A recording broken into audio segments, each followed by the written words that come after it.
pretty much what's in your note, and it just says, it basically note says if you default, obviously they can go after you for the money. The deed of trust is a more complex document than a note. Really, it's usually somewhere between 8 and 15 pages long. And what it is this. First of all, it's a standard document.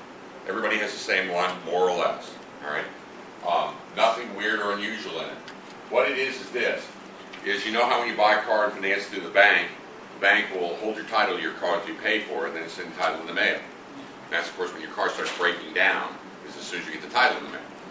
Well, with real estate, the law says that title has to be held by the true owner, even if the true owner owes somebody money for the purchase of it. So in other words, your lender cannot hold the title to your real estate until you pay it off, and then they say, oh, by the way, here's your deed. All right? Title has to be in your name. Title will be in your name. The way title is transferred to you is basically by deed.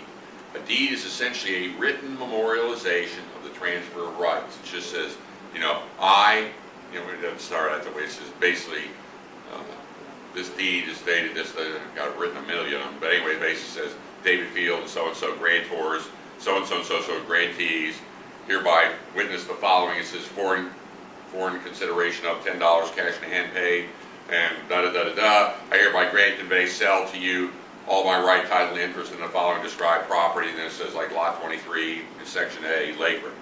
All right, so that's just a written memorialization because you can't see rights. Okay, I can't say here are your rights, but I can say here are your rights, and here's my piece of paper that represents that I've transferred them to you. That's what a deed is. What a deed of trust is where you have just gotten those rights from the seller. Seller signed a deed, handed it to me. I'm sitting there with it at the table, which basically means it's been delivered to you. You now have ownership of that property. Now, you don't have any liens on it. Okay, that's pretty cool. So your lender's got to put a lien on it because they want to get paid back. All right, that's what a deed of trust does. It is actually a deed, but it is a deed only in trust. It is not a deed of conveyance.